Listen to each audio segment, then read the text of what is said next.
Had the awesome opportunity to put together a class with Makaya McCraven, who's an amazing jazz drummer. We did this for the Portland Live user group, and he was teaching a class on how he would record different studio musicians, either out live performance or specifically in the studio. And then he would take those recordings and using creative editing, kind of opening and closing loops and playing with the grooves and the different parts to edit these whole new way of viewing the songs.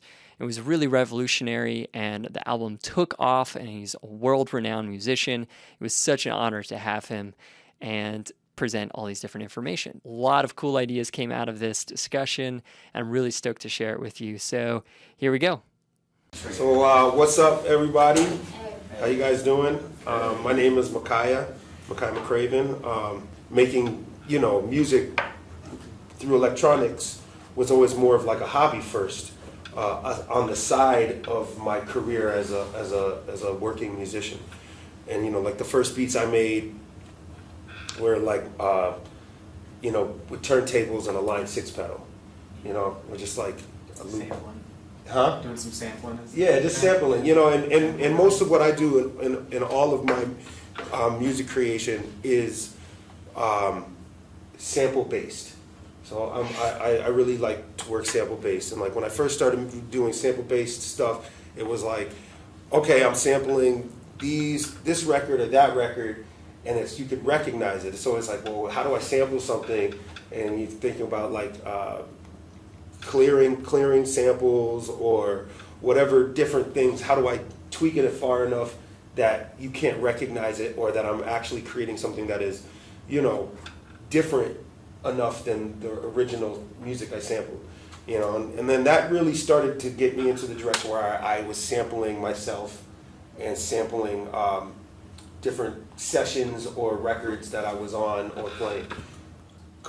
So creatively, I have a record entitled In the Moment, and in Chicago we did a series of improvised music concerts, spontaneous composition. So we're like teetering from more like a free jazz with a beat aesthetic kind of thing. We would do shows where we play improvise, and maybe there'd be DJs between our sets, and it's just kind of like a cross-genre type of night. And we recorded everything, and then they would send me the recordings, and we were going to make some sort of project. I didn't know I was going to sample it, and what I first did was I just started throwing stuff like, track by track, into Ableton, just as a DAW to listen to it. Yeah. If I want to put some reverb on it or do a little EQ, so I enjoy the listening process.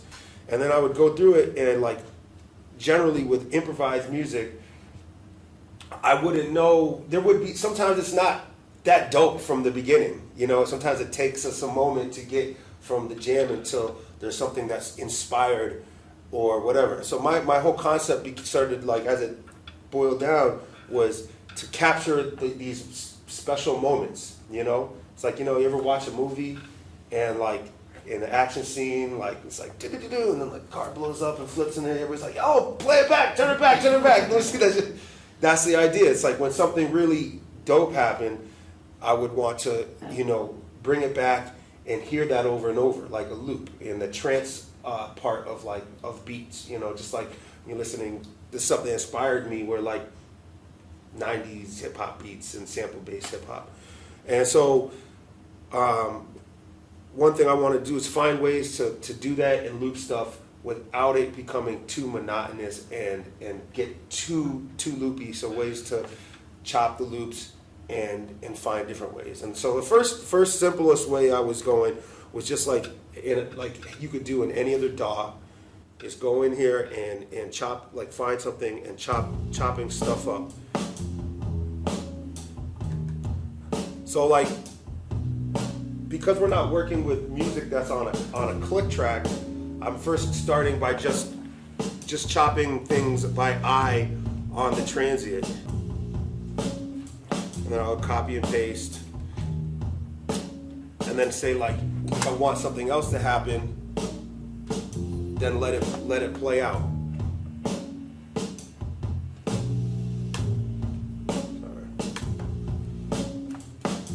So like I find that's like a one way, like a, or at least like a simple but tricky way to like start to get variance in your loops, right? And have like, if say you're looping something that keeps on rolling out, is let it roll out every once in a while. And so like now it's like I'm letting it play out, and then there's like some variance there, and I find that like just allows the music to stay live, but then I can keep on going back to this intro section or whatever. So it's like as I go on, there's like loops and loops and loops. Keep this stuff changing. And so one way I would do that is copying and pasting, or even without like going on the grid, I would say like warp this and loop it just as is. Gonna go through everything, and I'm gonna chop things into bars, and I'm gonna find different like moments that I like. Either I'm gonna do it off of the grid, like I'm doing right now, and just piece the whole thing together off of the grid. We're not on a click track, and I'm gonna try to create a seamless composition out of a variety of loops and different loop points that I can find, and try to build a narrative out of the track so it tells a story. Or I can warp it and put it down onto the grid, right? Like I would have, and go into clip view. And so I think this is the same track, right? So now we're like, I can speed up the tempo.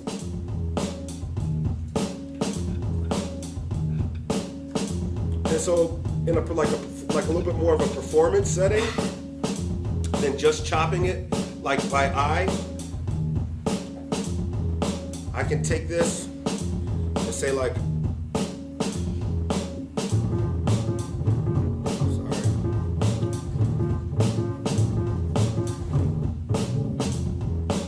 just record. So I'm gonna record my actions here.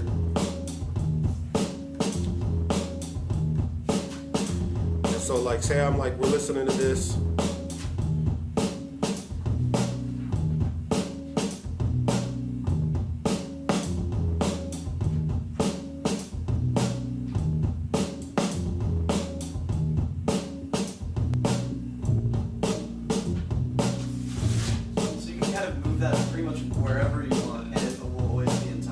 Yeah, I can just keep on moving the loop selector around, and because like I'm warped to the track, I can just find different patterns, right? So say like I cut this loop in half.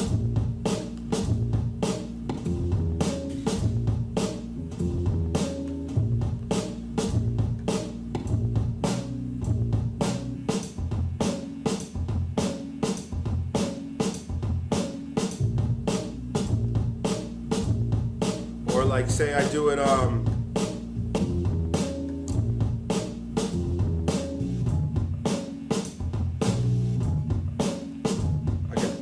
can do it by pushing the buttons. I can also say like I like this loop. I can save it, right? Just create another scene, duplicate it. So now this loop is now on this clip, and I'm gonna put this on something else random.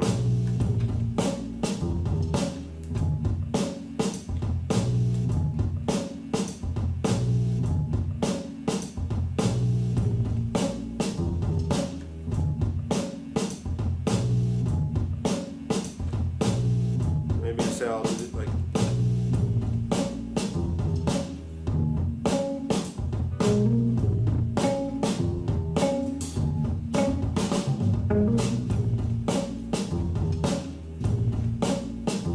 Now I'm having a bunch of different types of a bunch of variants to my loop, right? I have a bunch of different musical ideas I can draw from. Now, meanwhile, like I'm just playing with this, especially if I do it in here, I can do it from the push if I want. But if we go back to our session view over here. all my actions, everything I've done has been recorded. So like little things to me it makes a really big difference when you have something looping and then there's a little bit of variance, because then it really humanizes your loops a little bit more, rather than everything being like the chop is always in the same place, but it's like after 3 measures, maybe I'll put the chop in a different place, and then later I'll put the chop in a different place. So like right here, this extends, but maybe this time I'll extend this one this way.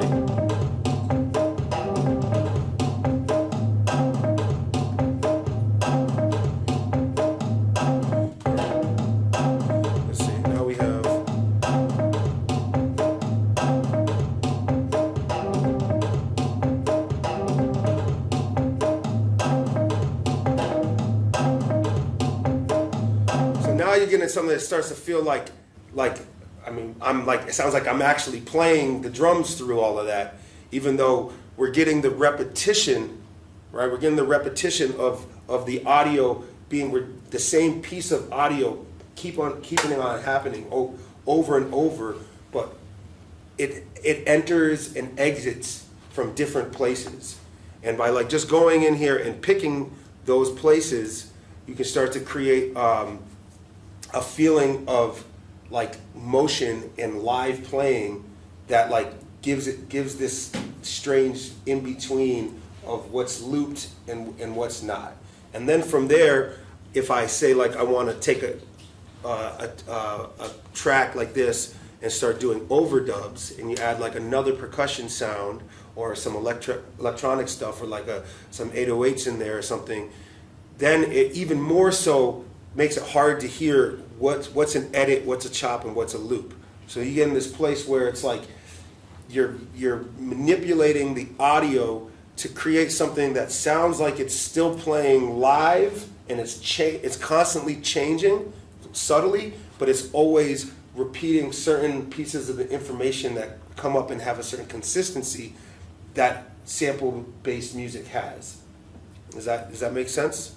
And I really think the thing is like it's easy to like go and be like making beats and you make a loop and you're like, this loop is dope, and then you're just like 10 minutes later it's like, this loop is dope.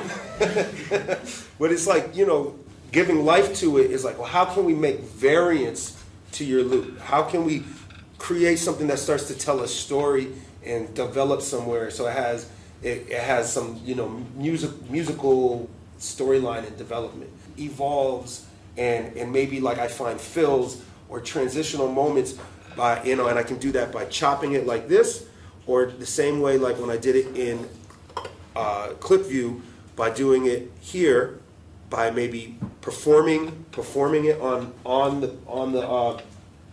push when I have like these different.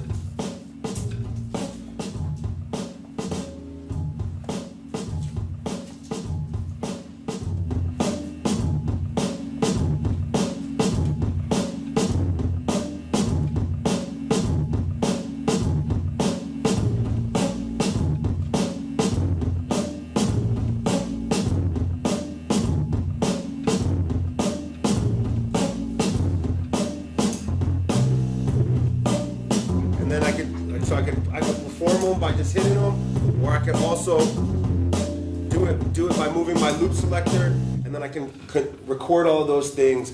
And then just like when you're searching through your library for dope samples, you can go through and then search through your performance for the great parts of your performance.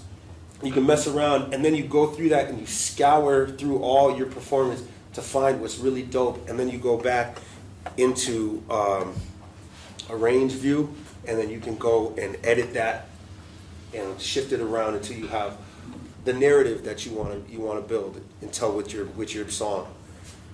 One thing I've been able to do now too is taking the same concept that I'm doing with stereo tracks and applying it to a multi-track session, which we'll pull up here. Every bar. This is a 7, kind of like what you were talking about. So I chopped each bar here with a full multi-track session, except the drums are mixed down to a stereo channel. Clicked and dragged into different scenes, and then they're laid out in the session like this, so I can.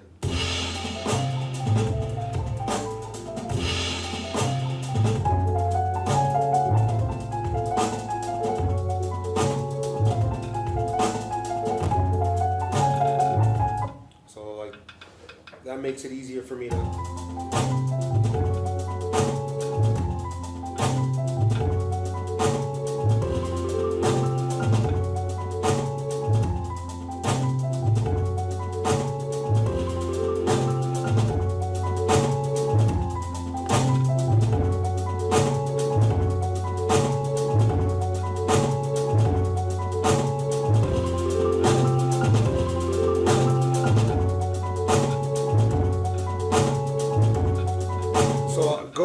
I go through a whole thing. I've got, I don't know, 8 different chops to play with. Did a performance of that, which ended up looking like that. Just right? Just like jamming and having a good time with it. And that is definitely not a song by any means. It's like 12 minutes or something. Yeah, it's like forever, just like, you know, whatever you get your inspiration. And then I take that and then I go through all the stuff to find, what little chops really worked and what I liked. And then I organize it here in arrangement view and added a couple like little vocal samples at different places to just give it some, some direction. And that's the process. Now, what's dope about this now is now say like I wanna do dubs, right? Everything's multi-tracked, right? So I have keyboards, a piano, Wurlitzer, Mellotron, acoustic bass, drum set, guitar, and the trumpet player was not playing anywhere on this. And so then I can make choices to say like, let's find our drums here. So say like this is. Now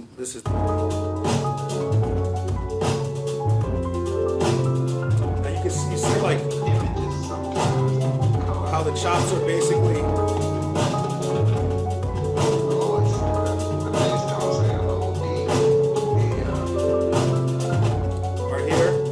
Right here, I have the drums playing out at different places. So I'll have like, everything's chopping in bars of like one bar, or 2 bars, or whatever they are. But I'll say like, well, I want the drums to sound a little bit more natural. Why don't we just drag those out as far as they stay aligned? So like from here, after a while, it starts to get off. Get off, but I can get away with like just doing like make it go 2 bars, and like little things like that mean it's like now the drums aren't chopping where everything else is chopping, and there's another kind of layer of places where it gets it blurs the line of like where your edits are happening, and so like I go through this process and I'll go through it, the whole track and say like what if I want to fill. I'll go back to like my stereo drum tracks. I'll find a fill. I can drop it in there wherever I want to create like more motion in the music. So it's not like my final product isn't just like cut, But now there's like lots of different places where it can evolve and like set the music up and go somewhere and take a narrative. And then you can go here and then I can dub it however I want to. Say if I like, have some sends and some delays and, I call Isaac and be like, yo, can you dub this for me, bro? Or do it yourself, But having stems is always great. Wow, after that event, I was just bursting full of new ideas and super grateful to Makaya McCraven for sharing those techniques. And it was cool seeing him coming from a position as a drummer and a musician who just happens to use live as a tool to start moving those sounds in ways that he couldn't even play or think of, and coming up with new ideas. It was really inspirational. Hopefully you enjoyed this video. It's a really awesome Makaya McCraven's making. Check out his music. I'll have a link in the description, as well as more videos from me. I'm Isaac Kotek.